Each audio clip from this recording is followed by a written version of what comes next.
საღამომშვიდობისა, თქვენ ფოკუსს უყურებთ დღის მთავარ ამბებს სტაბულას გუნდთან ერთად სალომე უგულავა და დღევანდელი ახალი ამბების ერთ-ერთი მთავარი გმირი ირაკლი კიკნაველიძე წარმოგიდგენთ. მოგესალმებით.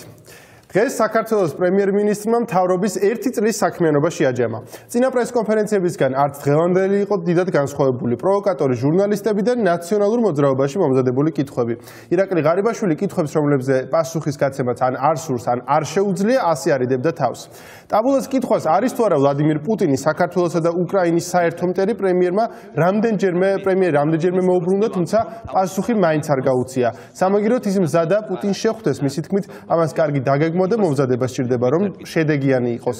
რაც შეეხება ეგრეთ წოდებულ ხელშეკრულებას რუსეთსა და ოკუპირებულ აფხაზეთს შორის, ირაკლი ღარიბაშვილის შეფასებით საქართველოს მიერ წარმოებული კონსტრუქციული პოლიტიკის პასუხად რუსეთმა არაადეკვატური ნაბიჯები გადადგა. პრემიერი ღარიბაშვილი აფხაზეთისა და სამხრეთ ოსეთის ფორმალიზებული ანექსიის უკან კვლავ ნაციონალური მოძრაობის პასუხისმგებლობას ხედავს. რაზე მივიღეთ და რაზე ვერ მივიღეთ პასუხები პრემიერისგან.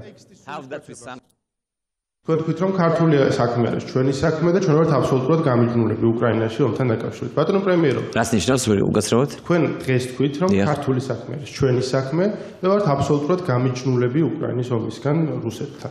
თქვენ როგორ ფიქრობთ, უბრალოდ ან არა შეგიძლიათ გამცეთ დავამთავროთ კითხვას თუ შეიძლება, როგორ ფიქრობთ, არის თუ არა ვლადიმირ პუტინი უკრაინისა და საქართველოს საერთო მტერი? კი ან არა, იმიტომ რომ შემდეგ კითხვა ცოტა ვრცელი შეიძლება იყოს. ვართ გამიჯნული და ჩვენ თქვით რომ ჩვენი დახმარება უკრაინისადმი შემოიფარგლება მხოლოდ ჰუმანიტარული დახმარებით. მეგონი ამაში ყველაფერი ვთქვი. ხო? არავით არის სამხედრო დახმარება საუბარი არ არის და რა თქმა უნდა გამიჯნული. არის თუ არა ვლადიმირ პუტინი საქართველოს და უკრაინის საერთო? იცით რა არის, თქვენი შეკითხვა არის პროვოკაციული. რატო არის პროვოკაციული? მე გეტყვით. ეს არის თქვენი კითხვა არ არის. ეს არის მომზადებული კითხვები ნაციონალური მოძრაობის და მე გეტყვით რომ დამასრულებენ თუ გაინტერესებთ დამასრულებენ პასუხი. ხო მე გისმედით და ახლა მომისმინეთ. ეს ერთი რაც შეეხება ზოგადად ამ უკრაინასთან დაკავშირებით გაკეთებულ სპეკულაციურ განცხადებებს, ის რომ პირადად ყოფილი პრეზიდენტი სააკაშვილი ბრალდებული, უამრავ დანაშაულებში ბრალდებული სააკაშვილი მოუწოდებდა და მისი წარმომადგენელი, მისი გუნდის წევრები მოუწოდებდნენ ქართულ ჯარისკაცებს და ეს პირადი საუბრებშიც, ასე ვთქვათ, მიდიოდა მოლაპარაკებები, რომ დათმონ მათ საქართველოს მოქალაქეობა, დათმონ საქართველოს შეიარაღებულ ძალები და წავიდნენ უკრაინაში. იმიტომ რომ იქ მაღალი ანაზღაურება იქნებათ. ეს არის პირდაპირი ღალატი და მოწოდება ღალატისკენ. ამას სრულპასუხებლობით გეუბნებით, რომ ამას ჰქონდა ადგილი და ის კი არა ამ შინაარსის, ამ განცხადების შინაარსის შემცველი განცხადებები გააკეთეს ყოფილი ხელისუფლების წარმომადგენლებმა. ეს ერთი. და ის რომ ძალიან გაიკვირდათ ყველას თავისუფლების სამინისტროს განცხადება. მე აქვე ვთქვი რომ სამინისტროს არ უნდა გაეკეთებინა განცხადება, მაგრამ მინისტრი ან პოლიტიკოსი თუ გააკეთებდა ამ განცხადებას, იქ არაფერი უჩვეულო არ ეწერა იმ განცხადებაში. ეს ერთი. და თქვენ ეთანხმებით თავდაცვის სამინისტროს არა, მე თავდაცვის სამინისტროს მე ვამბობ რომ თავდაცვის სამინისტროს არ არის, მე შინაარსზე მაქვს საუბარი. დიახ, შინაარსზე ვსაუბრობ. თავდაცვის სამინისტროს არ უნდა გაეკეთებინა განცხადება. მაგრამ ის ნაწილი რაც მე გამოვყავი, რაც ახლა გითხარით, დაკონკრეტებით ამაზე უნდა დაიწყოს სპეკულაციებს, იმიტომ რომ მე კონკრეტულად გითხარით, რომ პირდაპირ მოწოდებით, პირდაპირ საუბარი მიდის ჩვენს ჯარისკაცებთან, ქართულ ჯარისკაცებთან, რომლებიც იცავენ ჩვენი ქვეყნის ტერიტორიას და ჩვენს მიწა-წყალს. მათთან მიდის პირდაპირ მტრული, მოღალატეობრივი საუბარი, რა თქმა უნდა, მე მჯერა ჩვენი ღირსეული ჯარისკაცების და მე ვამაყობ მათით, მაგრამ მე გეტყვით რომ ადგილი ჰქონდა მსგავს განცხადებას. ეს არის პირდაპირ ღალატისკენ მოწოდება. და ეს არის პროვოკაცია, პირდაპირ გეტყვით. ეს არის პირდაპირ პროვოკაცია, რასაც ყოფილი ხელისუფლების წარმომადგენელი და ყოფილი პრეზიდენტი აკეთებს. ანუ უკრაინაში თქვენი აზრით არის ღალატი? ბატონო? უკრაინაში ბრძოლა, როცა თქვენ არა, ღალატი არის ის, რომ მოუწოდო შენს ჯარისკაცს, რომ დატოვოს საქართველოს შეიარაღებული ძალები და ანაზღაურების სანაცვლოდ წავიდეს სხვაგან და იომოს. აი ეს არის ღალატი ჩემი აზრით. როცა შენ გინდა რომ ანგარებით გადაიბირო თუ წაიყვანო ჯარისკაცი, მოსყვიტო საკუთარ მიწა-წყალს, ეს ჯარისკაცი იცავს ჩვენს მიწა-წყალს. ეს არის ჩვენ სამსახურში, ჩვენი ქვეყნის სამსახურში და ჩვენი ერის სამსახურში. და როცა სახელმწიფო არის გამიჯნული ამა თუ იმ სამხედრო ოპერაციისგან, არ შეიძლება არის დაუშვებელი. მსგავსი მოწოდებები. ჩვენ სადაც მონაწილეობთ ოფიციალურად, ამაშენ ოფიციალურად ვაცხადებთ. ეს არის ISAF-ის მისია ავღანეთში, ეს არის ცენტრალურ აფრიკაში ჩვენი მისია, დანარჩენში ჩვენ არ მონაწილეობთ. ამით სახელმწიფო ყველაფერი თქვა, ჯარისკაცები მონაწილეობ იქ, სადაც სახელმწიფო გადაწყვიტავს. და ჩვენ ვამაყობთ კიდევ ერთხელ მინდა თქვა, ჩვენ ვამაყობთ ჩვენი ჯარი, არა მხოლოდ ჩვენ, არამედ მთელი საერთო თანამეგობრობა არის გაოცებული. ჩვენი ჯარისკაცების გამბედაობით და მათი სიმამაცით და მათი ერთგულებით. და არ უნდა მოეპყროს ყოფილი მთავარსარდალი ასეთ დამამცირებლად ჩვენ ჯარისკაცს. აი ეს არის ღალატი. ეს არის მტრობა ჩვენი ხალხის და ჩვენი ქვეყნის. ირაკლი, თქვენ მიიღეთ პასუხი, დიდი მადლობა. მე მეორე კითხვას დავსვი, იმაზე პასუხი არ მიმიღია და ვერ მივიღე პასუხი. ვერ მივიღე. არის თუ არა ვლადიმერ პუტინი საქართველოს და უკრაინის საერთო მტერი? თქვენ მიიღეთ ამ კითხვას. კი არა, ბატონო პრეზიდენტი. დიდი მადლობა. მე გითხარით, რომ მტერი არის მიხეილ სააკაშვილი. მიხეილ სააკაშვილი არის ჩვენი ქვეყნის მტერი, კი ბატონო, და ჩვენი ხალხის მტერი, თუ ასე გინდათ. არა, ამას თქვენ ამბობთ. მე პუტინზე გითხარ. არა, მე ვამბობ, იმიტომ მე დაგისაბუთეთ. მე დაგისაბუთე გითხარით, რომ ის რაც აკეთებს ყოფილი მთავარსარდალი არის სირცხვილი. და არის სწორედაც რომ ღალატი ჩვენი ქვეყნის და ჩვენი ხალხის. და ის რასაც აკეთებენ დესტრუქციული ძალები მისი მეშვეობით და მისი ასე ვთქვათ თავოსნობით და მისი იდეოლოგიით არის სწორედ მტრობა ჩვენი ქვეყნის და ჩვენი ხალხის. კითხვაზე არის თუ არა პუტინი მტერი, პირდაპირ პასუხი დღეს არც მინისტრთა კაბინეტის წევრებმა გასცეს ჟურნალისტებს კითხვების დასმის საშუალება დღევანდელ მთავრობის ხდობის დაწყებამდე და მისი დასრულების შემდეგ მიეცათ, რამდენიმე დღიანი უხერხული ღიმილი დაარღვია ჟურნალისტებთან თავდაცვის მინისტრმა მინდია ჯანელიძემაც იხილეთ შეფასებები ფოკუსის სიუჟეტში. კითხვას არის თუ არა პუტინი მტერი, მინისტრთა კაბინეტის წევრებმა პირდაპირ პასუხი არ გასცეს. საგარეო საქმეთა მინისტრის თქმით, რუსეთი ოკუპანტია და საფრთხეს არა მარტო საქართველოსთვის, არამედ ევროპისთვისაც წარმოადგენს. თუმცა იარლიყების მიწებებისგან თავი უნდა შევიკავოთ. პაატა ზაქარეიშვილის თქმით კი, პუტინი ადამიანია, სახელმწიფოს მტერი კი მხოლოდ სხვა სახელმწიფო შეიძლება იყოს. პუტინი მტერი, რას ნიშნავს? პუტინი ადამიანი, როგორც ადამიანი იყოს მტერი, ვისი მტერი უნდა იყოს? ადამიანი ვერ იქნება სახელმწიფოს მტერი, გინ პუტინი იყოს და გინ ვინც უნდა იყოს. სახელმწიფოს მტერი შეიძლება იყოს სახელმწიფო. თავისად მინდა აბსურდულია კითხვა, რომ მასზე პუტინი არავინა, პუტინი არის ადამიანი. რუსეთმა 2008 წელს საქართველოს წინააღმდეგ განახორციელა აგრესია. ის იყო მტრული განზრახვით, მოახდინა ამ ტერიტორიის ოკუპაცია, არსებობს კანონი ოკუპირებულ ტერიტორიების შესახებ და საქართველოს არ აქვს დიპლომატიურ ურთიერთობას რუსეთთან. პუტინის რუსეთი დღეს არის სახელმწიფო, რომელიც სისტემატიურად აღრღვევს სამწუხაროდ საერთაშორისო ნორმებს და სტანდარტებს, რომელიც დღეს არის დიდი საფრთხე ევროპის უსაფრთხოების არქიტექტურისთვის. ეს არის ქვეყანა, რომელიც დღეს არა მარტო ოკუპანტია ჩვენი სამშობლოს 20%-ის, არამედ მიზანმიმართულად დგავს ნაბიჯებს ანექსიისკენ. ჩემი პირადი მოსაზრება იქნება, რომ იარლიკების მიწებებაზე ნაკრებად ვიფიქროთ, მაგრამ გავაკეთოთ ყველაფერი ის, რაც მაქსიმალურად გაითვალისწინებს ქართული სახელმწიფოს ინტერესს. მოდით კონსულტაციებს გავივლინე ნაციონალურ მოძრაობასთან, იმიტომ რომ წინა ხელისუფლება სისტემატურად ხვდებოდა ბატონ პუტინსაც და რუსეთის ხელისუფლებასაც მოსკოვში. 90-იან წლებში ეთნიკური წმენდა ჩატარდა აფხაზეთში. ამის შესახებ მე მგონი წინა ხელისუფლებამ იცოდა და თუ არ უნდოდა რუსეთის ხელისუფლებასთან კონტაქტები და საუბარი, არ უნდა შეხვედროდა და ზნეობა ეხლა არ უნდა მოგაგონდეს კაც, როდესაც ოპოზიციაში გადადიხარ. დღესვე მინდია ჯანელიძემ თავდაცვის სამინისტროს განცხადებაზე პირველი კომენტარი გააკეთა. მინისტრის თქმით ის გადადგომას არ აპირებს, რადგან ეს ნაციონალური მოძრაობის მოთხოვნაა. ჟურნალისტების კითხვაზე, ვინ არის განცხადების ავტორი, თავდაცვის მინისტრმა უპასუხა, რომ ტექსტი იმ დანაყოფმა დაწერა, რომელიც ზოგადად ტექსტებს ამზადებს. ჩვენ ვაღიარეთ ის შეცდომა, რომელიც იყო დაშვებული თვითონ ტექსტის მომზადების დროს, ამას არ გავურბივართ. ამან საშუალება მისცა ჩვენ არაკეთილმოსურნეებს პირველ რიგში ნაციონალურ მოძრაობას, რომ манипулირება მოეხდინა განცხადებასთან დაკავშირებით, ინტერპრეტირება მოეხდინა საკუთარი შეხედულების მიხედვით და ეს არასწორი ინფორმაცია მიეწოდებინა საზოგადოებისთვის. ამან გარკვეული ნებათაღელვა გამოიწვია. საქართველოს გზა არ არის სამხედრო კონფლიქტებში ჩართვის გზა. ჩვენი ეროვნულ ინტერესებში არ შედის არც ერთ სამხედრო კონფლიქტში მონაწილეობა. სამხედრო კონფლიქტებმა რაც მოგვიტანა ჩვენ ძალიან კარგად დავინახეთ, ეს არის 20% ოკუპირებული ტერიტორიების და საოკუპაციო ძალები 40 კილომეტრში ჩვენი დედაქალაქიდან, ამიტომ ეს არ შედის ჩვენი ეროვნული ინტერესებში. პასუხისგებლობას არ ვიხსნი, მიუხედავად იმისა, გაცნობილი ვიყავი ტექსტ თუ არა, ჩემ უწყებაში რა ხდება, ამაზე პასუხისგებლობა მე მაქვს, ბუნებრივია. ეს არ იყო რაღაც შეგნებული შეცდომა, ეს არ იყო წინასწარ განზრახული შეცდომა, ეს იყო ტექნიკური შეცდომა, ტექნიკური ხარვეზი, ტექსტ ვინც ამზადებს, იმ დანაყოფმა დაწერა.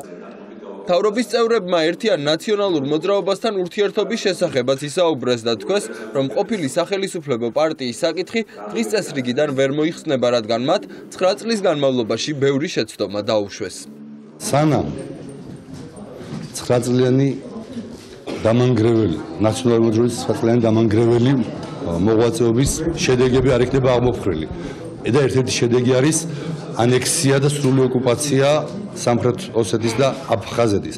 მანამდე დღის წესრიგიდან ვერ გავა მათი მოღვაწეობის შეფასება. ჩვენთვის დარჩება ტკივილად მუდმივად იმ შედეგების გამო, რაც ამ 9 წელმა გამოიტანა. პირველი და უმნიშვნელოვანესი არის რას აკეთებს საქართველოს მთავრობა ახლა, თუმცა იმ ნებისმიერ საქმეში, მათ შორის მთავრობის აქტივობებში მნიშვნელოვანი არის, რომ მქონდეს შედარების საშუალება, რათა უფრო ზუსტად გამოიხატოს დინამიკა. მთავრობის ხდომა დღეს პრემიერის ტრადიციული პრესკონფერენციის შემდეგ გაიმართა. პოლიტიკური შიზოფრენია, ასე აფასებს ერთიანი ნაციონალური მოძრაობის საგარეო მდივანი გიგა ბოკერია პრემიერის დღევანდელ პრესკონფერენციას. ბოკერიას თქმით, ღარიბაშვილი ცდილობს ყველაფერი წარმოაჩინოს ისე, როგორც მას სურს, თუმცა რეალობა განსხვავებულია. ღარიბაშვილის პრესკონფერენციას ეხმაურებიან საპარლამენტო უმრავლესობასა და უმცირესობაში. პრემიერის მიერ პრესკონფერენციაზე გაკეთებული განცხადებები უკვე შეაფასეს საკანონმდებლო ორგანოში. უმრავლესობის ლიდერი პრემიერის განცხადებას უკრაინაში ქართველ მებრძოლებთან გამიჯვნაზე ეთანხმება. განსხვავებული მოსაზრება აქვს რესპუბლიკელებს. ლევან ბერძენიშვილის თქმით, ეს შესაძლოა იყოს ქართული საქმე. საქართველოს მართლაც ძალიან ცოტა ყავს შვილი დასაწერი მესმის მე იმბულანტებული ვაჟკაცების, ვისაც უნდა ამ ბრძოლაში წასვლა. მეორესწორ გარკვეულად ჩვენ ალბათ დიპლომატიური საშუალებებით, ყველანაირი მეთოდებით უნდა ვეცადოთ, რომ მეზობელ ქვეყნებს შორის იყოს მშვიდობა, ჰუმანიტარული ფორმით მაქსიმალური დახმარება გაუწიოთ უკრაინას და ვეცადოთ, რომ ისაც დაკავშირებულია იარაღთან, ტყვიასთან ეს ყველასთვის იყოს საცილებელი. ეს გზა არ არის გზა, რომელიც საქართველოს ამესიკეთისკენ მიიყვანს. ადამიანს აქვს უფლება გააკეთოს ის საქმე, რომელიც მიაჩნია სწორად. პრემიერსაც აქვს უფლება მისცეს შეფასება, იქნება სხვადასხვა შეფასებები, მაგრამ ამავე დროს ადამიანი არის თავისუფალი და მე როცა მინდა მაშინ ვიბრძოლებ, სადაც გამიხარდება, სადაც მიმაჩნია სწორად და ბრძოლა უკრაინაში შეიძლება იყოს ბრძოლა საქართველოს. დღეს უკრაინაში ამ პროცესში მონაწილეობს მთელი ცივილიზებული სამყარო და უნდა გვესმოდეს, რომ ტოტალიტარული რეჟიმი პუტინის სახით ებრძვის თავისუფლებისთვის მებრძოლ უკრაინას, რომელთან ერთადაც დგას დასავლეთი, ევროპა, ამერიკა, სულ ყველა აბსოლუტურად.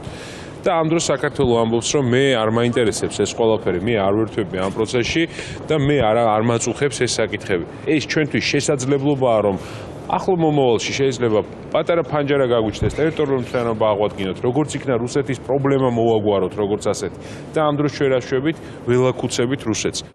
უმრავლესობის წევრები ეთანხმებიან ირაკლი ღარიბაშვილის იმ შეფასებასაც, რომ ერთიანი ნაციონალური მოძრაობა სექტაა და მათ მოსახლეობისთვის ბოდიში აქვთ მოსახდელი. თავისუფალი დემოკრატების შეფასებით კი მთავრობამ ერთიანი ნაციონალური მოძრაობის კრიტიკის ნაცვლად ყურადღება მოსახლეობის პრობლემების მოგვარებაზე უნდა გადაიტანოს. საპარლამენტო უმცირესობის განმარტებით კი ნაციონალური მოძრაობა მთავარი ოპოზიციური ძალაა, რაც არჩევნებშიც დამტკიცდა. ყველას აქვს თავისი უფლება, ვისაც და უნდა ეს უწოდოს, ახლა მე შეგახსენებთ საქართველოს პრეზიდენტი, ვის რას გვიწოდებდა წლების განმავლობაში და ახლა ვერ ვხედავ აქ დიდ პრობლემას. პრემიერ-მინისტრს შეუძლია უწოდოს ეგ და ჩვენთვის ისინი არიან მიღებელი იდეურად და ასე შემდეგ, მაგრამ კოლეგები პარლამენტის წევრები ასე ჩვენ მათთან ვითანამშრომლობთ, სექტა იქნება თუ არ იქნება სექტა, მოგწონს არ მოგწონს. გულში მე უარესი სიტყვები მაქვს, მაგრამ შევიკავებ თავს. ჩემი სენტიმენტები ნაციონალურ მოძრაობის მიმართ არ არსებობს. აქედან გამომდინარე, ქართულმა ოცნებამ და ნაციონალურ მოძრაობამ ერთმანეთში გაარკვიონ რა იყო ცუდი. მე ძალიან კარგად მახსოვს 9 წელიწადი, მეც ჩემ ძალიან კარგად ვახსოვს რა მართლობა იყო ქვეყანაში, მაგრამ მე დღეს მაინტერესებს როგორ მიმდინარეობს ქვეყანა, რას აკეთებს დღევანდელი მთავრობა, როგორ წვითავს პრობლემას უმუშევრობის, სოციალური საკითხების და უამრავი სხვა საკითხების, რომელიც აწუხებს ჩვენ მოქალაქეს. აი ეს საკითხები უფრო მეტად მაინტერესებს და არა წარსულში ჭიშკრა. არანაირი მნიშვნელობა არ აქვს ღარიბაშვილი ვინმე აღიქვავს თავის ოპონენტად თუ არა, ნაციონალური მოძრაობა არის მთავარი ოპოზიციური ძალა და ამას აფიქსირებს არაერთ არჩევნებზე, რომელიც ჩატარდა საქართველოში ბოლო პერიოდში. ზოგადად ვინმე აღიქვავს თუ არა ის ოპონენტად, ამას არანაირი მნიშვნელობა არ აქვს, იმიტომ რომ როგორც ჩანს და მისი გამოსვლის პათოსიდან ჩანდა, რომ ის ძალიან მალე დაასრულებს ხელისუფლებაში ყოფნას და მთელი მისი ეს გამოსვლა დღევანდელი და კითხვებზე პასუხები ასხივებდა იმას, რომ ის არის ადამიანი, რომელიც უკვე პრინციპში აღარ არის თანამდებობაზე და რაღაც მეორე შანსს ეხვეწება ბიძინა ივანიშვილს, რომ იქნებ როგორმე დატოვოს ამ თანამდებობაზე. ბატონი ღარიბაშვილი მართალია, ჩვენ ვართ სექტა, თვითონ არის სექტასთან მებრძოლი ბასიმ კალავიშვილი, ონ ურჩევდი, რომ წვერი მოუშვას და ჩალმასთან ერთად უფრო მოუხდება. საკანონმდებლო ორგანოში ასევე შეაფასეს პრემიერის მზაობა პუტინთან შეხვედრაზე. უმრავლესობაში აცხადებენ, რომ ეს შეხვედრა ნებისმიერ ეტაპზე მომზადების შემდეგ უნდა შედგეს. როცა ქვეყანას სჭირდება, როცა ქვეყანას ტერიტორიები აქვს დასაბრუნებელი, როცა ქვეყანას ეკონომიკა აქვს გასაძლიერებელი, როცა მეზობელ ქვეყანაში მილიონზე მეტი ქართველია მძიმე მდგომარეობაში. რას ნიშნავს ამ ეტაპზე არ უნდა შედგეს? ნებისმიერი ეტაპი ჩემთვის იყო აუცილებლად მისაღები და საჭირო, რომ თქვათ უმაღლეს დონეზე შემდგარიყო შეხვედრები. რატო არ უნდა შეხვდნენ და რატო არ უნდა გაარკვიონ ურთიერთობა. თუმცა აბსოლუტურად ვეთანხმები იმას, რომ შეხვედრისთვის არ უნდა იყოს და უნდა არსებობდეს სერიოზულად მომზადებული დღის წესრიგი. პუტინთან შეხვედრას ამ წუთში არანაირი აზრი არ აქვს. პუტინთან შეხვედრას ვფიქრობ, რომ მომავალშიც არ იქნება აზრი. რუსეთი ხვალ უკვე არის მუხლებზე დაჩოქილი, რუსეთი იქნება ხვალ დამარცხებული ბანაკი და სამწუხაროდ საქართველოს დღევანდელი ხელისუფლების მეოხებით ჩვენ შეიძლება აღმოჩნდეთ დამარცხებულთა ბანაკში. მე ურჩევდი დღევანდელ ხელისუფლებას კარგად გაიაზრონ თუ რა საშუალებები გვაქვს ჩვენ შვეიცარიის საელჩოს მეშვეობით ველაპარაკოთ რუსეთს და დაიწყონ თუნდაც ფსოუზე და დაიწყონ თუნდაც როკის გვირაბთან საბაჟო რეჟიმის შესრულებაზე მოლაპარაკებები. ირაკლი ღარიბაშვილის პრესკონფერენციას კრიტიკულად აფასებენ ნაციონალურ მოძრაობაში. გიგა ბოკერი ამბობს, რომ ის როგორც პრემიერი ქვეყნის მდგომარეობას წარმოაჩენს პოლიტიკური შიზოფრენია. პრემიერ-მინისტრი ასე ხედავს ვითარებას ქვეყანაში. ყველაფერი ჯამშერი კარგად. პუტინი არ არის მტერი, მაგრამ მტერი არის სააკაშვილი და პოლიტიკური ოპონენტები ზოგადად. უკრაინას უნდა გავემიჯნოთ. თავდაცვის სამინისტროს განცხადება შინაარსით არის აბსოლუტურად ადეკვატური. ჩვენი ყველას ვალიც კი არის და უპირველესი ქვეყნის ინტერესი, რომ ეს პოლიტიკური შიზოფრენია მშვიდობიანად დემოკრატიულ არჩევნების გზით რაც შეიძლება სწრაფად დავასრულოთ. ბოლო კვირების განმავლობაში საქართველოს პარლამენტის დეპუტატები ნამდვილად არ გამოირჩეოდნენ შესაშურის სიმშვიდით, თუმცა დღევანდელი დღე უდავოდ გამორჩეული გამოდგა. გინები დაწყებულ დაპირისპირებაში თითქმის ყველა კანონმდებელმა მიიღო მონაწილეობა, შეურაცხყოფილი დეპუტატები და დალეწილი მიკროფონები. ასეთია დღევანდელი დღის შედეგი. პარლამენტში უმცირესობის წევრი საკაკი ბობოხიძის გამოსვლას ჩხუბი მოყვა. თავდაპირველად სხდომათა დარბაზიდან მას შეაგინეს, რასაც ბობოხიძემ საპასუხო გინებით უპასუხა, რასაც შეხლა შემოხლა მოყვა. სოსო ჯაჭულიანს დავით ლორთქიფანიძესა და აკაკი ბობოხიძის შორის ფიზიკურ დაპირისპირებაში თითქმის ყველა დეპუტატი ჩაერთო. მინდა გითხრათ, რომ მოვა თქვენი გაქცევის დროც და თქვენი გაქცევის დრო რომ მოვა, თქვენი დედა რუსეთი იმ დროს გაქცევისთვის არ იوارგებს ხალხო და იქნება დაალაგოთ.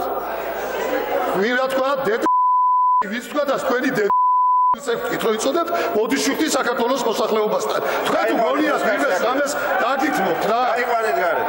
თქვენ თუ გონიათ ვინმეს ამას დაგითმობთ რა. და ვიც თქვა მე სიწყნარე აქეთ, სიწყნარე. სიწყნარე. სიწყნარე. სოსო. სოსო.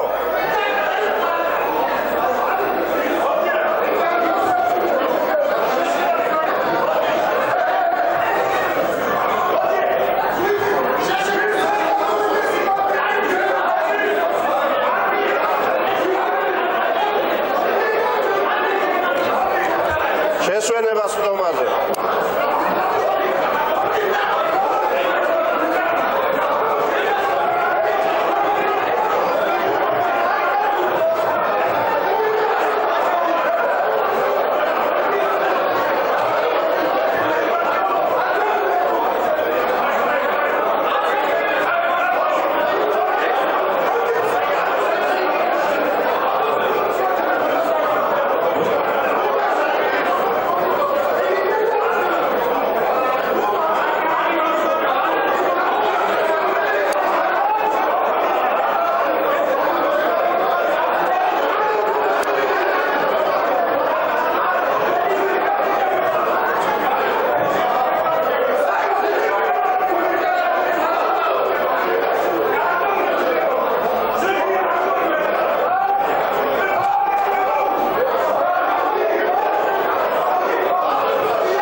ჩხუბის დასრულების შემდეგ აკაკი ბობოხიძემ მოსახლეობას ბოდიში კიდევ ერთხელ მოუხადა და ინციდენტის მიზეზებზე ისაუბრა. პარლამენტის წევრის შეფასებით სხდომაზე მომხდარი ჩხუბი სამარცხვინოა და ისინი ინციდენტში მონაწილე პირების დასჯას ითხოვს. მე იქვე საქართველოს მოსახლეობას მოუხადე ბოდიში, იმიტომ რომ ჩემი ყველაზე დიდი შეცდომა და დანაშაული არის ის, რომ ჩართული მიკროფონებში ვთქვის, რაც ვთქვი, როდესაც მე ვთქვი, რომ დედა რუსეთში მოგიწევთ გაქცევა, წამოვიდა გინება და მე ხაზგასმით თუ კი თქვენ ნახავთ ვიდეო ჩანაწერს, ნახავთ რომ მე ვაგინებ იმას, ვინც მე შემაგინა, თუმცა საქართველოს მოსახლეობისთვის ამას მნიშვნელობა არ აქვს. მოხდა ძალიან ცუდი ფაქტი, რომ ღია მიკროფონში მე შევიგინე და საქართველოს პარლამენტის მიკროფონებიდან ისმის გინება. ესეთი რამები არ უნდა ხდებოდეს პარლამენტში და ერთადერთი კომენტარი უნდა იყოს ეს. ბობოხიძემ შეგვაგინა რუსის დედა. და ეხლა ამას ისე არ მოვიწმენთ და წინა საახალწლოდ მით უმეტეს ძნელია ამის მოწმენა. ჩაფიქრებული იყო პროვოკაცია და ესე ვთქვი, გართობის მოწყობა, მაგრამ ვინ როგორ გაერთო, ხალხი ამას კარგად დაინახავს. უმსგავსოს აქციელი ხო აბსოლუტურად. მიკროფონში პარლამენტის წევრი რაც არ უნდა ხინჯი გააჩნდეს ხო გულში. ასე რომ მოიქცევა, მას პარლამენტში არაფერი არ ასაქმება. ამაზეა ლაპარაკი და რა ამან გამო კაკო ბობოხიძე ვინ შეიგინა მიკროფონში ეს მარტო პარლამენტის წევრს კი არ აგინა მარტო რაღაცა ინდივიდუალური პრივატული პრობლემა კი არ ქონდა მთელ საქართველოში აგინა მან დღეს პარლამენტის საპროცედურო კომიტეტის თავმჯდომარემ იმ სანქციებზე ისაუბრა, რომლებიც ჩხუბში მონაწილე პირებს დაეკისრებათ. გიორგი კახიანის თქმით, გამოძიებაში შესაძლოა სამართალდამცავი უწყებებიც ჩაერიონ. რეგლამენტის მიხედვით შესაძლებელი არის პროცედურული დარღვევისთვის პარლამენტის წევრისთვის ხელფასის დაქვითვა. აი მაგალითად პარლამენტის თავმჯდომარემ, როდესაც მანდატურს თხოვა, რომ დაეტოვებინებინათ დარბაზი კაკო ბობოხიძესთვის, მასზე შეიძლება განხორციელდეს ეს სანქცია. პარლამენტის შენობასთან სასწრაფო დახმარებაც გამოიძახეს. მედიკოსები საკანონმდებლო შენობასთან რამდენიმე საათის განმავლობაში რჩებოდნენ. პარლამენტის შენობაში იმყოფებოდნენ პოლიციის თანამშრომლებიც. პროკურატურაში შეიქმნება დეპარტამენტი, რომელიც ირაკლი ღარიბაშვილის თქმით რეპრესირებულებისთვის ქონების დაბრუნებაზე იმუშავებს. ამის შესახებ პრემიერმა პრესკონფერენციაზე განაცხადა. მისი თქმით, საქართველოს მთავრობის ერთ-ერთი მნიშვნელოვანი წინასაარჩევნო დაპირება სამართლიანობის აღდგენა იყო და მათ ეს პროცესი დაიწყეს.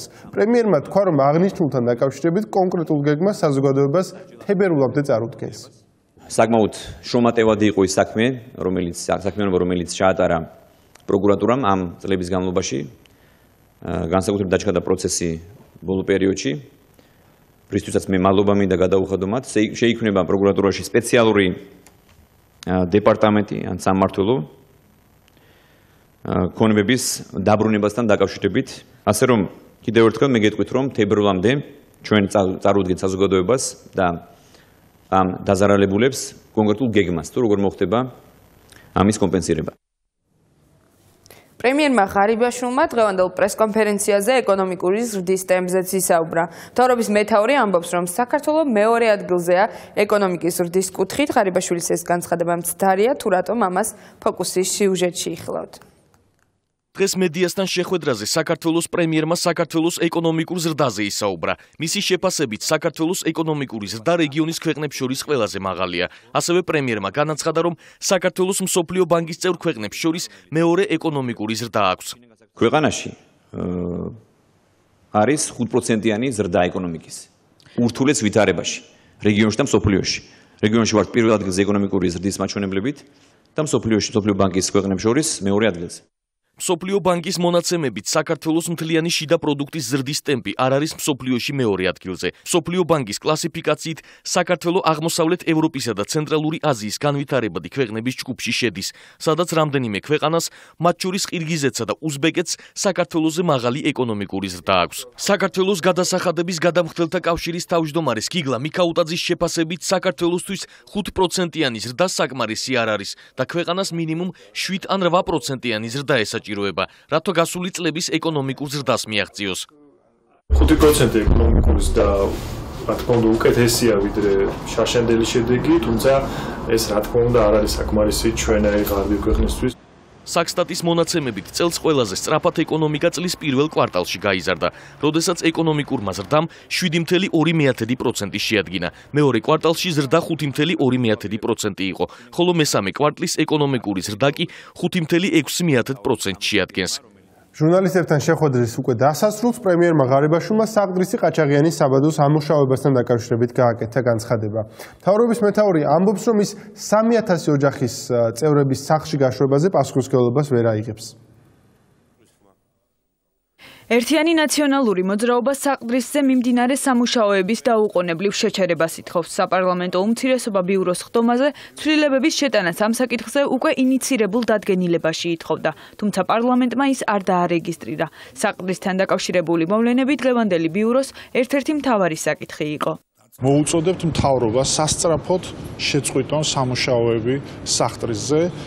ჩვენი მხრივ გვაქვს დღეს ამოცანა შესასრულებელი, პარლამენტში იქნება მოთხოვნა სწორედ საყდრისზე სამუშაოების შეჩერებასთან დაკავშირებით, ასევე კომისიის დაკომპლექტებასთან დაკავშირებით. ჩვენ არ მივცეთ საშუალებას, რომ გაწელოს უმრავლესობამ დრო, მთავრობამ და ბიძინა ივანიშვილის დავალებას არ შევასრულებთ. დღესვე ჩატარდეს, ეს არის ალბათ ამას დაჭირდება კოტების განსაზღვრა სულ 15 წუთიანი სხდომა. შეგახსენებთ, რომ ეს გადაწყვეტილება მიიღება არა იმ უმრავლესობით, რაც მიზანშეწონილობის საკითხი წყდება, არამედ პარლამენტის თქვენ იცით, მაგრამ მოსახლეობას შევახსენებ, რომ იცით, ამას შევახსენებ სწორედ. 76 ხმით ამ საკითხმა გუშინ მიიღო 57-18 ხმა.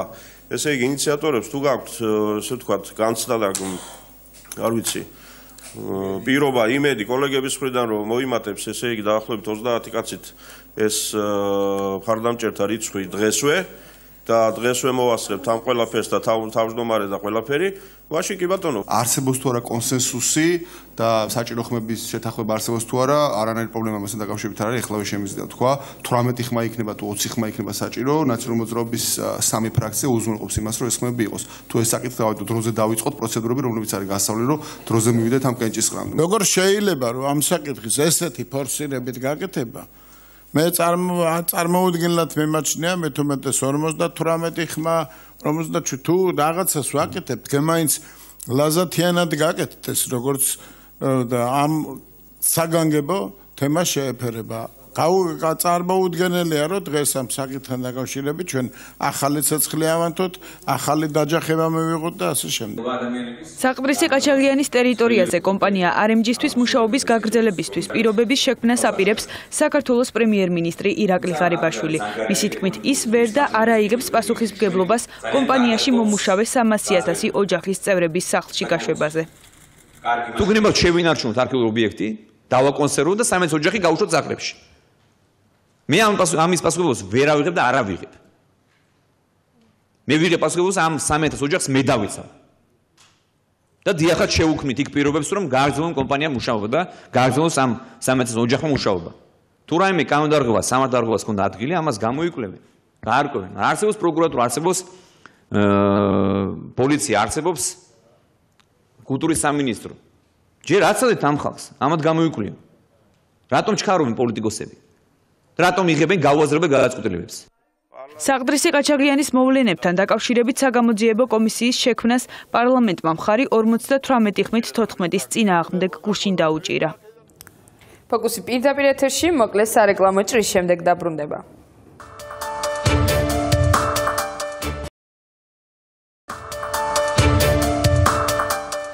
ფოკუსი პირდაპირ ეთერში ბრუნდება.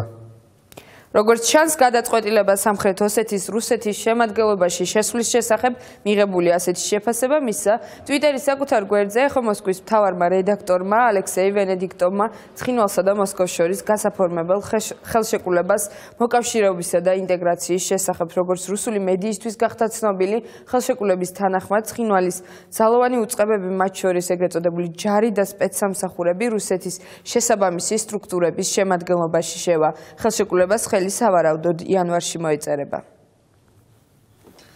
დღეს საქართველოს პრეზიდენტი გიორგი მარგველაშვილი არასაპარლამენტო ოპოზიციაში შეხვდა და აფხაზეთსა და ცხინვალის რეგიონში შექმნილი ვითარება და რუსეთის მიერ საქართველოს ოკუპაციის საკითხები განიხილა.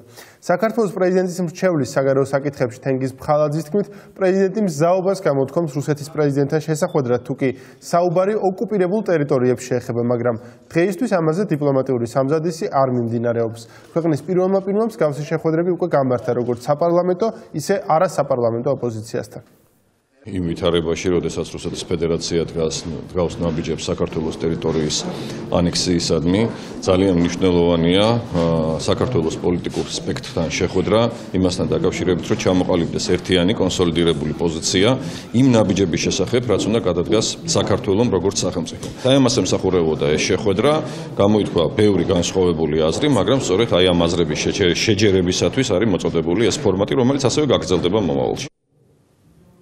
საერთაშორისო გამჭვირვალობა საქართველოში კი ამბობენ, რომ თბილისის მერიაში განხორციელებული ტენდერები კითხვებს ბადებს. არასამთავრობო ორგანიზაციამ თვითმმართველობის არჩევნების შემდეგ ჩატარებული ტენდერები შეისწავლა. საერთაშორისო გამჭვირვალობა საქართველოს ანგარიშის მიხედვით თვითმმართველობის არჩევნების ჩატარების შემდეგ თბილისის მერიაში განხორციელდა ისეთი სახის ტენდერები, რომლებშიც მერიამ კომპანიებს ავანსის სახით მთლიანი ტენდერის ღირებულება გადაუხადა. საერთაშორისო გამჭვირვალობა საქართველოს შეფასებით სამუშაოების შესრულებამდე ტენდერში ავანსის სახით მთლიანი ღირებულების გადახდა გარკვეულ კითხვის ნიშნებს ბადებს. ბოლო პერიოდში საუბარია აგვისტოდან 12 დეკემბრის ჩათვლით თბილისის მერიის მიერ განხორციელებულ შესყიდვებში იკვეთება ტენდენცია, რომ საკმაოდ მაღალია ისეთი ტენდერების რაოდენობა, სადაც გათვალისწინებულია გადასახდელი თანხის წინასწარ ავანსად 50%-ის ოდენობით ან უფრო მეტით გაცემის შესაძლებლობა. ორგანიზაცია ყურადღებას მერიის გამოცხადებულ ისეთ ტენდერებზეც ამახვილებს, რომელში გამარჯვებული კომპანიაც ტენდერის გამოცხადებამდე რამდენიმე დღით ადრე ან საერთოდ ტენდერის გამოცხადების შემდეგ დაარსდა. საინტერესო არის 4 შემთხვევა ამ პერიოდში შესწავლილი ტენდერებიდან, სადაც იმარჯვებს კომპანიები, რომლებიც არიან ტენდერის გამოცხადებამდე ცოტა ხნით ადრე დარეგისტრირებულები, შესაბამისად ეს აჩენს ეჭვს მათ კვალიფიკაციასთან, ფინანსურ შესაძლებლობებთან და თუ რამდენად ხარისხიანი მომსახურების მიწოდებას. გასულ წლებთან შედარებით რამდენჯერმე არის გაზრდილი ისეთი ტენდერების რაოდენობა, სადაც მერია ავანსის სახით სამუშაოს შესრულებამდე 50 და მეტი პროცენტის ავანსს კომპანიებს უხდის. ახლა კი საერთაშორისო ამბები დღეისთვის ბელარუსის დედაქალაქში დაგეგმილი მოლაპარაკებების მორიგი რაუნდი უკრაინის, რუსეთის და სეპარატისტების მონაწილეობით აღარ შედგება. ამის შესახებ ბელარუსის საგარეო უწყებაში განაცხადეს. ამის მიზეზი ჯერჯერობით უცნობია. მოლაპარაკება ეუთოს შუამავლობით, რომელშიც უკრაინის სახელით ყოფილმა პრეზიდენტმა ლეონიდ კუჩმა მიიღო მონაწილეობა 24 დეკემბერს გაიმართა. სეპარატისტების განცხადებით ამ შეხვედრაზე მხოლოდ ტყვეების გაცვლაზე შეთანხმდნენ. უკრაინის შეერაღებული ძალები ფრონტის ხაზიდან მძიმე შეერაღებას მას შემდეგ გაიყვანს, რაც ცეცხლის შეწყვეტის რეჟიმი უწყვეტად 48 საათის განმავლობაში გაგრძელდება. ამის შესახებ უკრაინის გენერალური შტაბის წარმომადგენელმა განაცხადა. უკრაინული წყაროების ინფორმაციით სეპარატისტების მხრიდან ცეცხლის გახსნის შემთხვევებმა იკლო, ისინი ძალების გადაჯგუფებას ახორციელებენ. ინდონეზიაში, ტაილანდსა და შრი-ლანკაში დამანგრეველი ცუნამის 10 წლის თავს აღნიშნავენ. 2004 წლის 26 დეკემბერს სტიქიას 228,000-ზე მეტი ადამიანი შეეწირა. ყველაზე მეტად ინდონეზიის პროვინცია აჩეხი დაზარალდა, რომელიც 9 ბალიანი მიწისძვრის ეპიცენტრთან ყველაზე ახლოს აღმოჩნდა. ამ რეგიონში 170,000 ადამიანი დაიღუპა. ცხრილთა ხსოვნის ცერემონია ადგილობრივ მეჩეთში გაიმართა. ორგანიზაცია ფემენმა მორიგი აქცია ვატიკანში წმინდა პეტრეს მოედანზე გამართა. წელზემოთ შიშველმა აქტივისტებმა, რომელთაც მკერდზე ეწერა ღმერთი ქალია, საშობაო კომპოზიციიდან ყმა იესოს ქანდაკება აიღო და გაიქცა. სიმშვიდის დამრღვევი დაცვამ დააკავა და პოლიციას გადასცა, როგორც მოგვიანებით მოძრაობა ფემენმა განმარტა, აქცია ანტიკლერიკალური კამპანიის ფარგლებში დაიგეგმა ქალების რეპროდუქციული ფუნქციის თაობაზე ვატიკანის პოზიციის საწინააღმდეგოდ. ახლა კვლავ საქართველოს წყალი მარგებელი ახალ ბაზრებზე გადის. მინერალური წყლის ექსპორტი თურქეთის, უზბეკეთის, გერმანიისა და ირანის მიმართულებით იგეგმება, როგორც წყალი მარგებელის ექსპორტის მენეჯერი აცხადებს, თურქეთში უკვე გაგზავნილია ნაბეღლავი. მისი თქმით, ნაბეღლავი საექსპორტო ბაზრებიდან ყველაზე მეტად დსთ-ს ქვეყნებშია პოპულარული. წყალი მარგებელი მარნეული სასურსათო ქარხანასთან ერთად 2007 წლიდან მარგებელი ჰოლდინგის ნაწილია.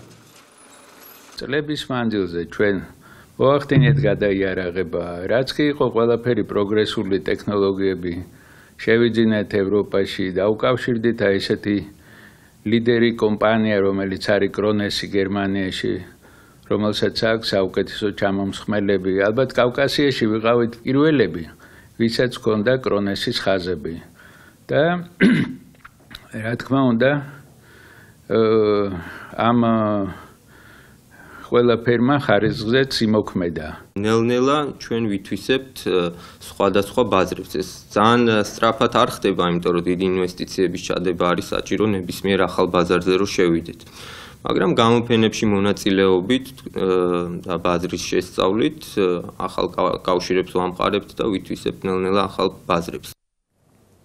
დღეისთვის ფოკუსი ამით დასრულებულია. ჩვენ ორ შაბათამდე გემშვიდობებით. მშვიდობიან შაბათ კვირას გისურვებთ. კარგად მზადდებოდეთ.